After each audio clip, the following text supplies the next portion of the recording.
Bismillahirrahmanirrahim. Assalamu alaikum my dear students. I am Shahzad Waheed your biology teacher. खूबसूरत दुआ से lecture का आगाज़ करते हैं. रब्बे ज़िदनी इल्मा. माय डियर स्टूडेंट्स, आज हम लोग प्रीवियस लेक्चर की एक्सटेंशन पढ़ रहे हैं. लास्ट लेक्चर नंबर 19 में मींस पार्ट ए में हम लोगों ने एक्स लिंक्ड ट्रेड्स को स्टडी किया था. फर्स्ट ऑफ ऑल हमने डिस्कस किया एक्स लिंक्ड रिसेसिव ट्रेट्स को और उसके पैटर्न ऑफ इनहेरिटेंस को, और फिर उसके बाद हमने एक्स लिंक्ड डोमिनेंट ट्रेट्स को स्टडी किया और फिर उसके पैटर्न को देखा. और हमने देखा कि किस तरीके से X linked recessive traits male को ज़्यादा अफेक्ट करती हैं और कैसे X linked dominant traits female को ज़्यादा अफेक्ट करती हैं. राइट, हमने आपसे प्रॉमिस किया था कि कल हम सिर्फ पैटर्न को स्टडी करेंगे और आज इनफैक्ट हम उन पर्टिकुलर डिसऑर्डर्स को देखेंगे जो कि इनके एग्जांपल्स हैं. So let's move to the white board to observe the examples of these particular genetic disorders. Yes my dear students, आप लोगों से हम बात करेंगे एक्स लिंक्ड रिसेसिव ट्रेट्स और डोमिनेंट ट्रेट्स के बारे में. और आप लोगों की बुक में एक्स लिंक्ड रिसेसिव ट्रेट्स की दो एग्जाम्पल गिवन है in detail.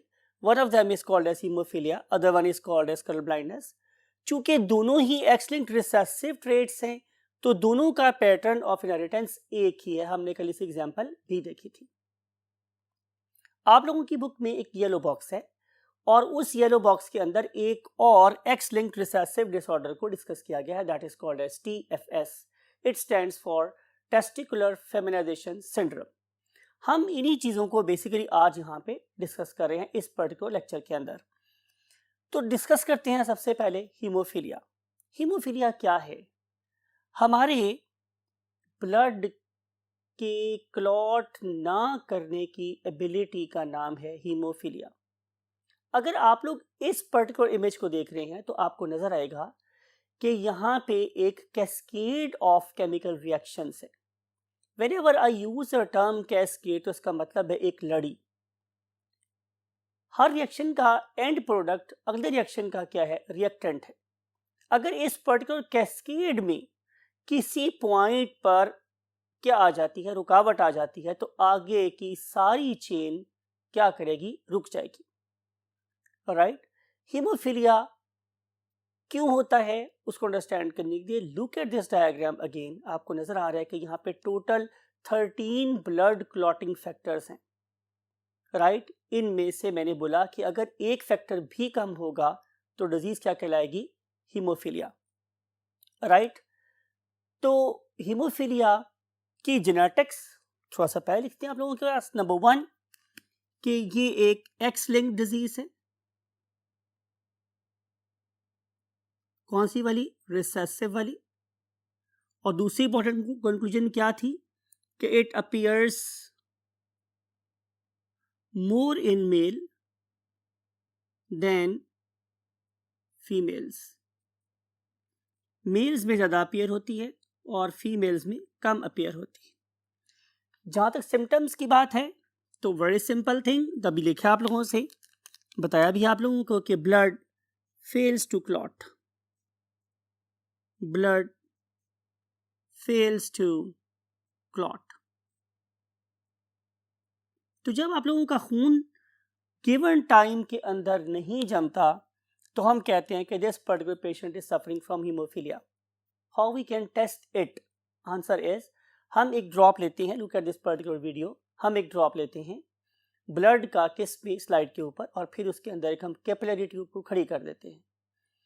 Normally less than 1 minute और अप्रॉक्सीमेटली 1 मिनट के अंदर जो ब्लड है वो इस कैपिलरी ट्यूब के अंदर जम जाता है. और देखें कि अगर हम इस कैपिलरी ट्यूब को अब छिड़क रहे हैं, झटक रहे हैं, तो जमा हुआ ब्लड इसमें से बाहर नहीं आ रहा. लेकिन अगर after passing normal clotting time blood fails to clot तो हम कह सकते हैं कि this particular person is suffering from the disease of haemophilia. Getting my point? तो इसकी जो कॉज है वो क्या? अभी मैंने डिस्कस किया आप लोगों के साथ. Any one blood clotting factor is missing. कोई एक ब्लड क्लॉट फैक्टर जब मिसिंग हुआ, कितने में से? 13 में से। तो उसको मैं यूँ लिख सकता हूँ कि total number of blood clotting factors are 13। तो यहाँ पे क्या होगा? 1/13। इनमें से कोई एक अगर मिस हुआ तो ब्लड क्लॉट नहीं होगा। सवाल ये है कि क्या ये वाला डिसऑर्डर जानलेवा साबित हो सकता है? तो answer is yes, it can be deadly. ये जानलेवा बिल्कुल साबित हो सकता है। It can prove fatal. Depend करता है कि इस पर्टिकुलर ऑर्गेनिज्म के अंदर कट कितना ज़्यादा लगा है। आमतौर पे तो हम सर्जरी भी करना यू कैन से प्रेफर नहीं करते इन पेशेंट्स की, बिकॉज के एक छोटा सा कट भी इनकी जान ले सकता है और उसके लिए हमें बड़े स्पेशल किस्म का मेयर लेने पड़ते हैं, राइट। तो एक छोटा सा कट भी इनकी जान ले सकता है और यूजुअली एक्सीडेंट के अंदर तो आमतौर पे इनकी जान नहीं बचती। अगर मैं इनके सिम्टम्स की बात करूं तो 2 फ्रीक्वेंट सिम्टम ही होता है माय डियर स्टूडेंट्स कि इनके नोज आमतौर पे ब्लीड करते रहते हैं। यूजुअली नोज का ब्लीड होना कोई अलार्मिंग साइन नहीं होता, लेकिन अगर नोज फ्रीक्वेंटली ब्लीड हो रहा है इवन इन विंटर, तो फिर it can be you can say attention demanding symptom. आपको सोचना चाहिए कि आखिर सर्दियों के मौसम में भी नोज ब्लीड क्यों हो रहा है। इनके जो गम्स हैं वो फ्रीक्वेंटली ब्लीड होते रहते हैं। यूजुअली जो हमारे टॉन्सिल्स हैं वो ब्लीड नहीं होते, लेकिन एक ऐसा पर्सन हुई सफरिंग फ्रॉम हीमोफीलिया, उसके टॉन्सिल्स भी ब्लीड होते रहते हैं। फिर अगर ये देखें तो आमतौर पे अल्हम्दुलिल्लाह आपको भी पता होगा कि हमारे ब्लड में कभी यूरिन नहीं आता, लेकिन हीमोफिलिक्स के ब्लड में आमतौर पर यूरिन आता रहता है। तो ये वो सिम्टम्स हैं जो इस पर्टिकुलर ऑर्गेनिज्म को बहुत ज़्यादा फ्रेजाइल बना देते हैं from the normal organisms, right. देखते हैं कि हीमोफीलिया की हमारे पास कितनी टाइप्स हैं। For this purpose we have to go to the next part of the board. My dear students, हमारे पास हीमोफीलिया की 3 टाइप्स हैं। Number 1 is called as hemophilia A, right? Other one is called as hemophilia B, and last one is called as hemophilia C, right? मेरी इस particular haemophilia सी को इनसे different क्यों लिखा है? आंसर इज कि इनके जीन की लोकेशन डिफरेंट है। अगर आप लोग हीमोफीलिया ए और बी के जीन को देखें तो ये क्रोमोसोम एक्स पे प्रेजेंट है। इसका मतलब ये होगा कि ये एक सेक्स लिंक्ड डिसऑर्डर है, राइट। और अगर ये सेक्स लिंक्ड डिसऑर्डर है तो आपको पता है कि ये मेल में ज़्यादा अपीयर होता है और फीमेल में कम अपीयर होता है, यानी कि शायद 20 टाइम्स कम अपीयर होता है फीमेल में।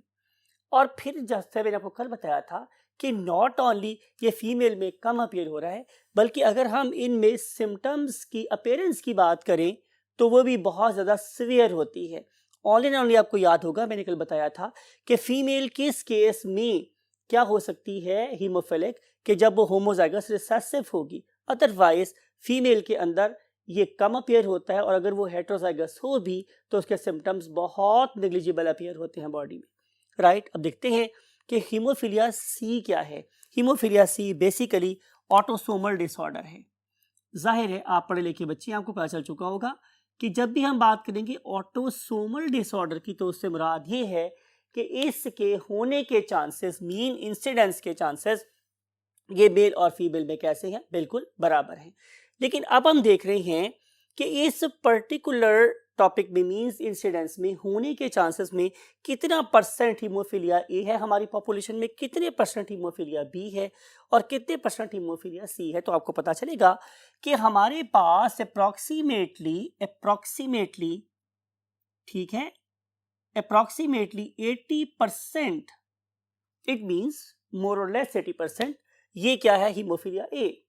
और जहां तक बात है हीमोफीलिया बी की तो इट इज अप्रोक्सीमेटली 20%। आप कहेंगे कि हीमोफीलिया सी का क्या फ्रैक्शन है? तो हम बोलते हैं कि हम इसको अप्रोक्सीमेटली का वर्ड यूज कर रहे हैं। उससे हम यूं लिखते हैं कि इट इज लेस देन 1%। इसमें क्या लिखते हैं? लेस देन 1, ये डॉट है, इट इज लेस देन 1%। तो सिर्फ और सिर्फ पॉपुलेशन में 1% से भी कम लोगों को हीमोफीलिया सी होता है। लेकिन याद रखने वाली बात यह है कि ये एक ऑटोसोमल डिसऑर्डर है और इस पर्टिकुलर डिजीज के मेल और फीमेल में होने का जो चांसेस है इट इज इक्वल, ये बिल्कुल बराबर रहते हैं। राइट, अब देखेंगे कि इसमें जो डिफरेंट किस्म का हीमोफीलिया है, means haemophilia A, haemophilia B और हीमोफीलिया सी, ये किस किस ब्लड फैक्टर के एब्सेंट होने की वजह से प्रोड्यूस होता है। तो आप लोग क्या करेंगे कि आप लोग दोबारा से उसी प्रीवियस इमेज को गौर से देखेंगे तो आपको क्या नजर आ रहा है कि यहाँ पे टोटल 13 ब्लड क्लॉटिंग फैक्टर हैं। राइट, उसमें से look at this, it is blood clotting factor 8। Look at this, इसके इमीडिएट नीचे है ब्लड क्लॉटिंग फैक्टर 9 और उसके बाद एक ब्लड क्लॉटिंग फैक्टर मींस 10 को छोड़ के फिर आता है ब्लड क्लॉटिंग फैक्टर 11। तो लिखते हैं आप लोगों के लिए कि जो हीमोफीलिया ए है ये ब्लड क्लॉटिंग फैक्टर 8 की म्यूटेशन की वजह से होता है। Haemophilia B, it is due to mutation in blood clotting factor number 9। और जहां तक बात है मेरे पास हीमोफीलिया सी की, तो इसकी कॉज है ब्लड क्लॉटिंग फैक्टर 11। राइट, तो आपने इन बातों को अपने माइंड में रखना है। सवाल ये है कि what is the name of blood clotting factor 8? तो आंसर है anti means opposite, haemophilic factor, anti haemophilic factor. Right, other one is called as means 9 is caused as Christmas factor, right, and last is called as plasma thromboplastin, plasma thromboplastin antecedent। Right, ये जो factor है Christmas, इसको उस patient के नाम पे रखा गया है जिसमें सबसे पहले हीमोफीलिया बी डिस्कवर हुआ था। राइट, इस पर्टिकुलर फैक्टर को हम लोग पीटीसी के नाम से जानते हैं और इसे हम लोग पीटीए के नाम से जानते हैं। राइट, तो ये जो दो फैक्टर्स हैं, ये जो 3 फैक्टर्स हैं, इनमें से 2 they are locating on X chromosome and third one is lying on chromosome number 7। Chromosome number 7।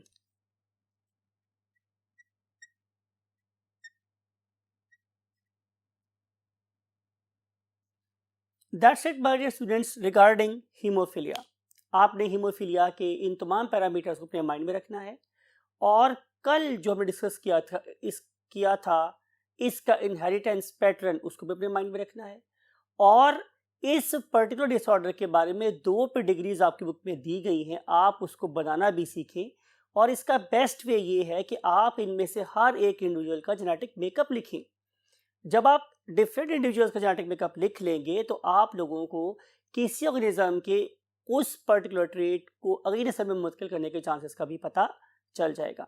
So this is a real achievement कि आप अपनी बुक के अलावा भी कोई काम कर सकते हो। राइट, अब हम मूव करते हैं next part of the board पे, where we are going to discuss the next X-linked recessive disorder that is called as the color blindness. Yes, my dear students, we are discussing about another X-linked recessive disorder that is called as color blindness. अगर हमारी आंख बिल्कुल भी कुछ ना देखे तो हम उसे बोलते हैं एब्सोल्यूट ब्लाइंडनेस। लेकिन अगर मेरी आंख कोई एक रंग या 2 रंग या तीनों में से कोई एक रंग भी ना दिख सकती हो तो इसका मतलब यह है कि we are suffering from a disorder that is called as colour blindness. सवाल ये है कि आखिर हम अपने रंगों को कैसे देखते हैं, उसको अंडरस्टैंड करने के लिए आप इस पर्टिकुलर एनिमेशन को देखिए। लुक एट दिस कि light is penetrating into a human eye. तो सबसे पहले ये क्रॉस करेगी corneal barrier.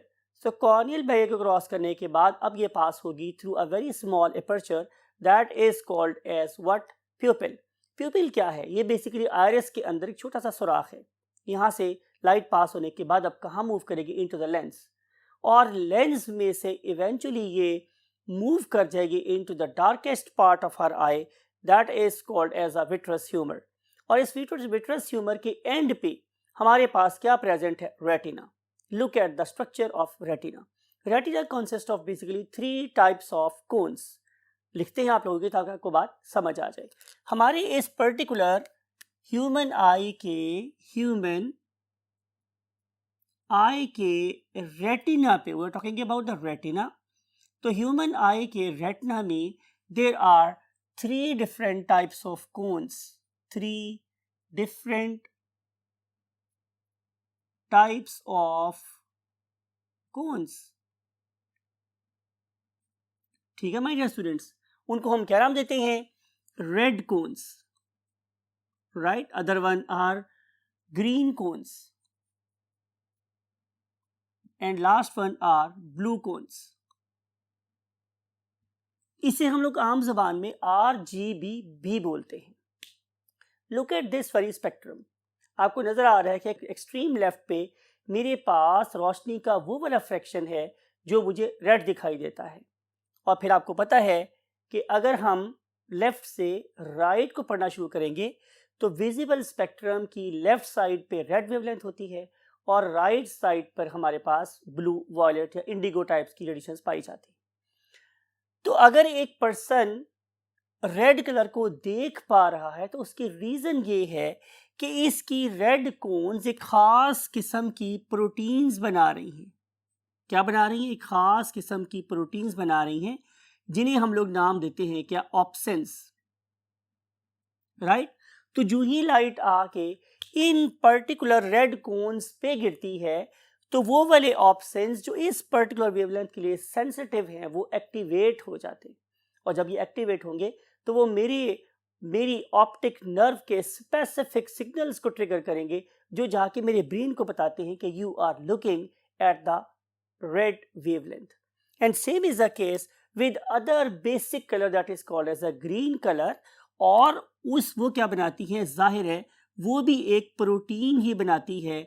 Those are called as definitely green opsins. And same is the case here कि जो मेरे पास ब्लू कोन्स हैं ये भी एक खास किस्म की प्रोटीन बनाती हैं जिन्हें हम लोग जाहिर है ब्लू ऑप्सिन्स का नाम देते हैं, राइट. आपको मेरी बात समझ आ रही है? तो ये तीनों किस्म की जब कोन्स एक्टिवेट होंगी तो मुझे दुनिया एक्चुअल रंग में नजर आएगी. मैं दोबारा रिपीट कर रहा हूँ, जब मेरी आईज की तीनों कोन्स एक्टिव होंगी, मींस रेड कोन्स भी, ग्रीन कोन्स भी और ब्लू कोन्स भी प्रॉपरली एक्टिव होंगी, तो नॉट ओनली मैं रेड कलर देख सकता हूँ, ग्रीन कलर देख सकता हूँ, ब्लू कलर देख सकता हूँ, बल्कि इनके ऑल पॉसिबल शेड्स भी देख सकता हूँ, राइट. यानी कि ये तो थे मेरे पास क्या? Primary colours. आपको पता है कि जो अच्छा पेंटर है वो इन प्राइमरी कलर्स को मिला के मुख्तलिफ किस्म के शेड्स और ह्यूज बना सकता है. तो एक नॉर्मल ह्यूमन बीइंग जिसके पास ये सारी किस्म की कोन्स प्रेजेंट हैं वो नॉट ओनली ये रंग दिखता है बल्कि इससे कोरेस्पॉन्डिंग सारे के सारे ह्यूज या शेड्स भी देख लेता है. जहाँ ताल्लुक है इसकी जेनेटिक्स का, तो जैसे मैंने आपसे पहले बोला है कि ये बेसिकली एक x linked you can say disorder है या प्रॉपर्टी है.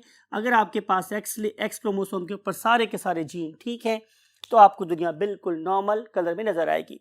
लेकिन ऐसा भी हो सकता है कि हमारे एक्स क्रोमोसोम पे पाए जाने वाले जीन में एबनॉर्मलिटी आ जाए, म्यूटेशन आ जाए, तो या मैं रेड ना देख सकूं, या मैं ग्रीन ना देख सकूं, या मैं ब्लू ना देख सकूं. अगर ऐसा हुआ तो फिर definitely I am a patient of colour blindness. आपको मेरी बात समझ आ रही है? तो जो एक्स लिंक्ड डिसऑर्डर है एज यूजुअल क्या होगा? It will appear more in male. ये मोर इन मेल में ज़्यादा अपीयर होता है और जो फीमेल हैं उनमें ये कंपैरेटिवली कम अपीयर होता है, राइट. और वही जो डिफरेंस आपको बताया था वो वही है. यहाँ पे क्या पॉसिबल कॉम्बिनेशन हो सकता है कलर ब्लाइंडनेस के केस में? मेल वाले केस में 2 पॉसिबिलिटीज हो सकती है, कैपिटल C Y, राइट. तो अगर एक्स के ऊपर कैपिटल C है तो जाहिर आपको पता है वाई प्रोटीन होता है कोई नहीं.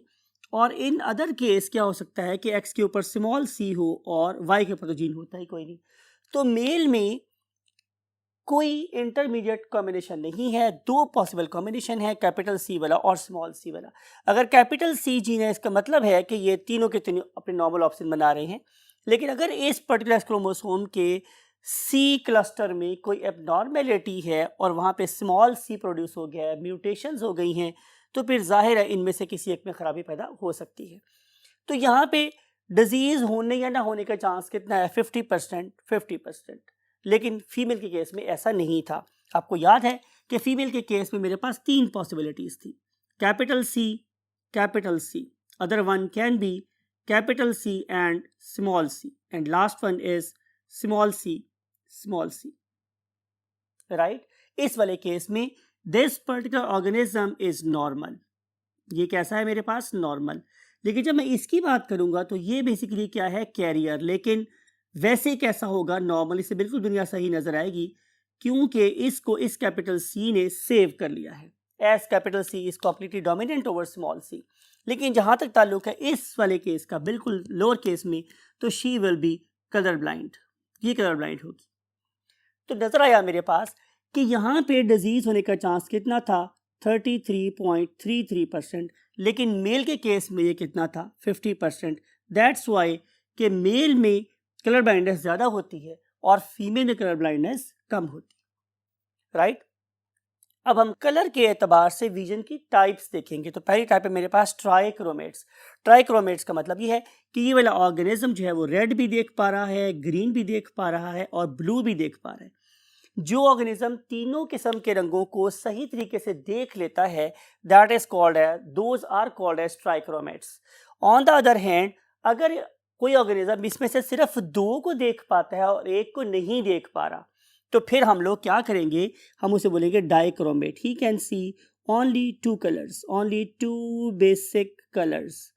तो फिर हम इसे क्या बोलते हैं कि ये डाइक्रोमेट है। लेकिन अगर कोई ऑर्गेनिज्म 2 रंग ना देख सकता हो, सिर्फ 1 रंग देख सकता हो, can see only 1 colour, can see only 1 colour, तो फिर आमतौर पे हम उसे क्या बोलते हैं? मोनोक्रोमेट।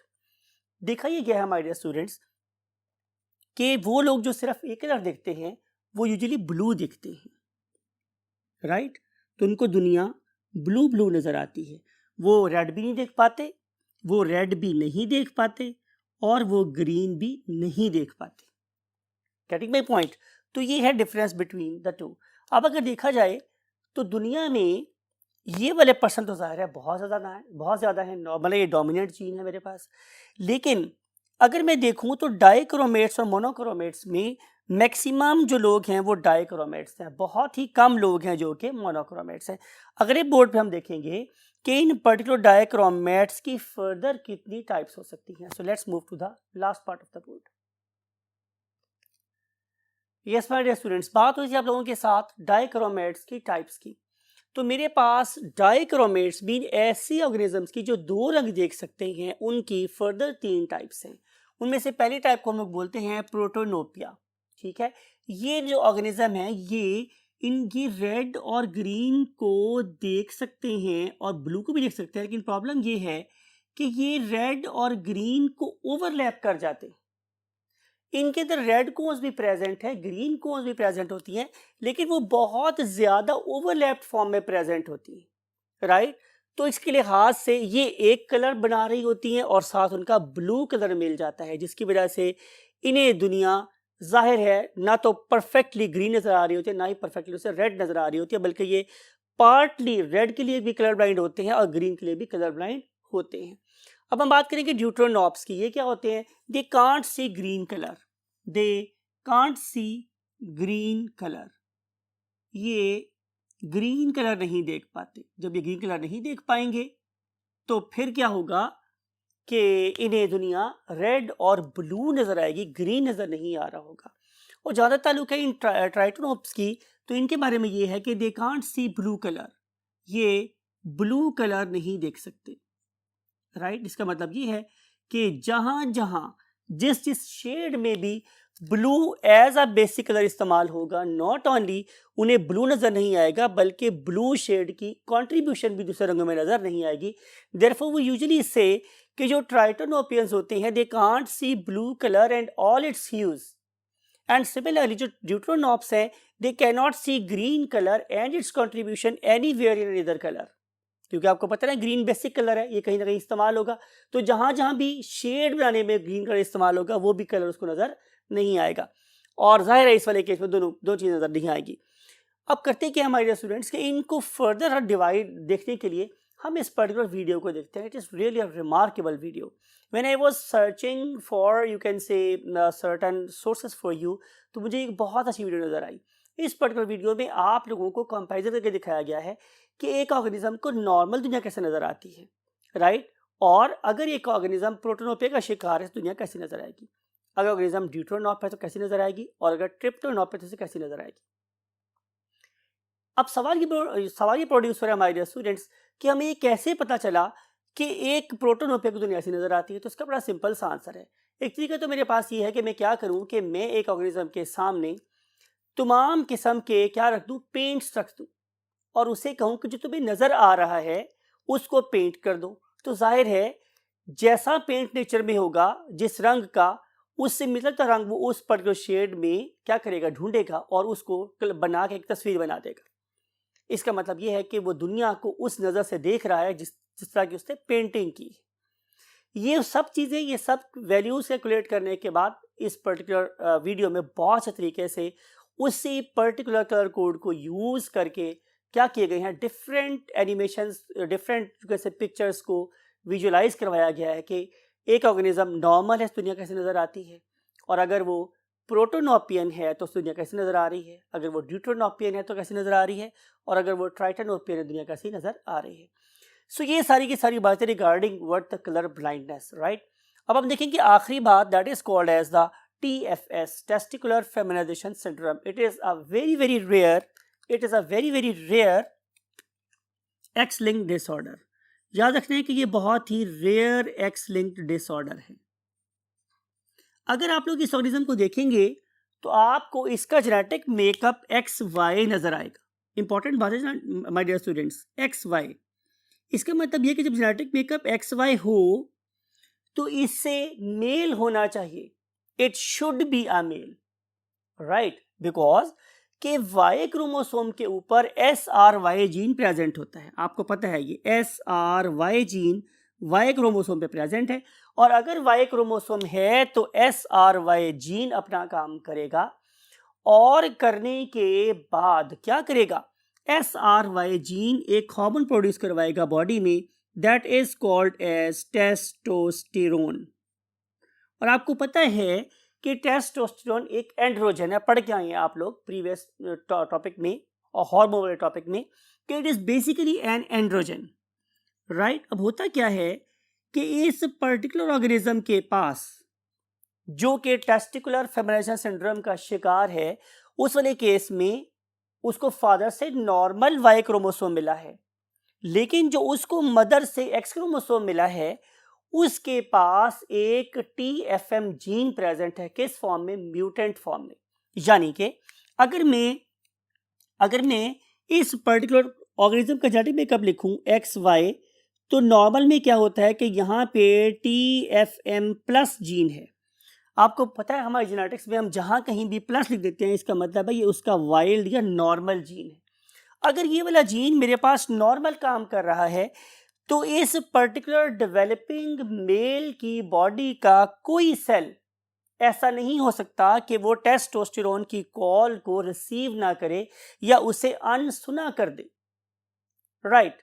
मैं फिर बता रहा हूं, SRY जीन का काम क्या था कि वो टेस्टोस्टेरोन बनवाए, उसे लिबरेट करवाए। उसके बाद जो मेरे पास TFM का वाइल्ड जीन है, उसका काम ये होता है कि वो बॉडी के सेल्स को कहे कि तुम टेस्टोस्टेरोन को ओबे करो और इस डेवलपिंग ऑर्गेनिज्म को एक परफेक्ट मेल बना दो। लेकिन माय डियर स्टूडेंट्स, अगर ऐसा हुआ कि इस पर्टिकुलर TFM जीन के अंदर म्यूटेशन हो गई, तो रिजल्ट क्या होगा मेरे पास कि ये वाला ऑर्गेनिज्म प्रोड्यूस होगा TFM, राइट, और simple Y। Now this particular TFM is not having a plus on it। इसका मतलब ये कि ये वाइल्ड जीन नहीं है बल्कि एक म्यूटेंट जीन है। अब इस म्यूटेंट जीन के रिजल्ट में क्या होगा कि टेस्टोस्टेरोन का लेवल ब्लड में नॉर्मल होने के बावजूद इसकी बॉडी के सेल्स टेस्टोस्टेरोन की कॉल सुनने को रेडी नहीं है, तो ये वाला organism X Y genetic makeup रखने के बावजूद एक गर्ल में या फीमेल में डेवलप होगा। बात आपको मेरी समझ आई? तो ये वाला ऑर्गेनिज्म क्या होगा, ये बिल्कुल नॉर्मल डेवलप होगा। क्या? फीमेल नजर आएगा, ये नॉर्मल सी फीमेल है। अगर मैं उसके कैरियोटाइप करूंगा तो पता चलेगा कि इसके लिए तो एक्स वाई क्रोमोसोम है। आपको मेरी बात समझ आ रही है? जेनेटिक मेकअप बता रहा है कि ये एक मेल है, लेकिन जब वो दुनिया में मोहतरमा तशरीफ लाई हैं तो पता चल रहा है कि she is basically a female. Reason मेरे पास क्या थी कि एसआरवाईजीन अपना काम कर रहा था, लेकिन उसके एंड्रोजन को उसकी बॉडी रिस्पॉन्ड नहीं कर रही। बात आपको समझ आई? अब ये पर्टिकुलर मोहतरमा जो फीमेल साहिबा होंगी ये बिल्कुल नॉर्मल वे में बड़ी होंगी, राइट है? आपको बात समझ आ रही है? जब वो नॉर्मल वे में बड़ी होंगी तो इसके जो नॉर्मल बॉडी पार्ट्स है वो बिल्कुल वहाँ प्रेजेंट होंगी। फॉर एग्जांपल लिख रहे हैं हम लोग, हम इसके मेमरी ग्लैंड की बात करें, हम लोग इसके ब्रेस्ट की बात कर रहे हैं, तो इट इज देयर, राइट? और अगर हम लोग बात करते हैं इसके रिप्रोडक्टिव ऑर्गन की जिसे हम लोग वेजाइना बोलते हैं, तो इट इज ऑल्सो देयर। लेकिन ये तो सारे के सारे सेकेंडरी सेक्स कैरेक्टर्स हैं। क्या इसके पास प्राइमरी सेक्स कैरेक्टर है? मीन टू से कि क्या इसके पास ओवरी है? तो आंसर इज नो, ओवरी नहीं है। अगर ओवरी नहीं है तो फिर क्या है? टेस्टिस हैं। Oh yes, testis are there, लेकिन टेस्टिस कहाँ हैं? They are not descendant in the pouch like a male, they are present inside abdomen. ये उसके पेट के अंदर प्रेजेंट। तो apparently she is a perfect female and she will be happily married as a girl, and she will be happily married as a girl or as a woman, whatever you want to write. लेकिन अगर इसके पास ovary नहीं है तो क्या uterus है? तो answer is yes, uterus है इसके पास। और जो यूट्रस है इट इज वेरी स्मॉल, ये बड़ी छोटी सी यूट्रस है, और it is just a inward bulge at the end of the vagina. अगली बात हम देख रहे हैं माय डियर स्टूडेंट्स वो ये कि अगर ये वाली लड़की या मोहतरमा जब अपनी प्यूबर्टी को पहुंचती, कहाँ पहुंचती है? अपनी प्यूबर्टी को पहुंचती है, तो क्या इसके अंदर कोई सेकेंडरी सेक्स कैरेक्टर डेवलप होता है? Something like axillary hairs, something like pubic hairs, right? तो आंसर इज नो, राइट? इसके पास कोई मेच्योरिटी वाला साइन डेवलप नहीं हो रहा। अगर ओवरी होती तो वही वाले काम करवाती, ओवरी भी यहाँ पर नहीं है, और जहाँ तक टेस्टिस की बात है वो भी ना होने के बराबर है, बहुत छोटे से, और पेट के अंदर है, तो वो भी ऐसा कोई हार्मोन डेवलप नहीं कर रहे जो कि एक्सिलरी हेयर या प्यूबिक हेयर को डेवलप कर रही है। अब सवाल ये है हमारे स्टूडेंट्स कि क्या ऐसी खातून या ऐसी लड़की जब अपनी प्यूबर्टी पे पहुंचेगी तो क्या उसको मेंस्ट्रुएशन होगी? तो answer is no, no menstruation, because आपको पता है कि मेंस्ट्रुएशन होने के लिए ओवुलेशन का प्रोसेस होना जरूरी था। तो जब ओवुलेशन ही नहीं हो रही, जब ओवरी ही नहीं है माय डियर स्टूडेंट्स, तो फिर ओवुलेशन कैसे हो सकती है? तो कोई मेंस्ट्रुएशन भी इसको नहीं होगी। तो हम कह सकते हैं कि this is basically a sterile organism. तो ये एक मेल होना चाहिए था, ये क्या होना चाहिए था? एक मेल होना चाहिए था, लेकिन TFM जीन की प्रेजेंस में ये रेजिस्टेंट हो गई, उन्होंने टेस्टोस्टेरोन की कोई बात को नहीं सुना, जिसकी वजह से ज़्यादा फर्दर डेवलपमेंट सारी एक फीमेल ट्रैक पर हुई, मेल ट्रैक पर डेवलपमेंट हुई ही नहीं। लेकिन चूंकि इसके पास दूसरा एक्स क्रोमोसोम नहीं था तो ओवरी के डेवलप होने का चांस भी कोई नहीं बनता था। अब सवाल ये है कि हम इन पर्टिकुलर ऑर्गेनिजम्स के बारे में उनकी फैमिलीज को क्या बताएं। तो उसके लिए हम लोगों ने क्या किया? हम लोगों ने एक टर्म डेवलप की है, that very term is called as CAIS, right? What is meant by CAIS? It is called as complete androgen insensitivity syndrome। यानी कि हम उन्हें बताएंगे कि जनाब ये जो मोहतरमा है she is perfectly sterile. In fact हुआ इसके पास ये है कि इसके बॉडी के सारे सेल वो किसी भी किस्म के एंड्रोजन से इनसेंसिटिव हो गई। तो जब सारे के सारे सेल एंड्रोजन से इनसेंसिटिव हो जाएंगे तो जाहिर है एक कैस्केड ऑफ एब्नॉर्मेलिटी स्टार्ट हो जाएगी, that you people know very well कि हम उसे क्या बोलते हैं, सिंड्रोम। तो ये सारे के सारे जो डिसऑर्डर्स हैं they are regarding the genes lying on X chromosome. So X chromosome is very very vital, right? Sometime it affects male more, sometime it affects female more, sometime it can be under the influence of what, Y chromosome, sometime it is not going to listen any information from the Y chromosome. Example is TFS or CAIS, that is called as complete androgen insensitivity syndrome. I hope कि ये सारी बातें regarding your eyes, regarding your hemophilia, regarding the TFS आप अपने mind में रखेंगे और वो वाइटल मार्क्स स्कोर करेंगे जो आप लोगों को मेडिकल कॉलेज की दहलीज तक ले जाने में कामयाब होंगे। इस दुआ के साथ कि आप अपने टारगेट, अपने मिशन में ज़रूर कामयाब हों। आई वॉन्ट टू से यू अल्लाह हाफिज़।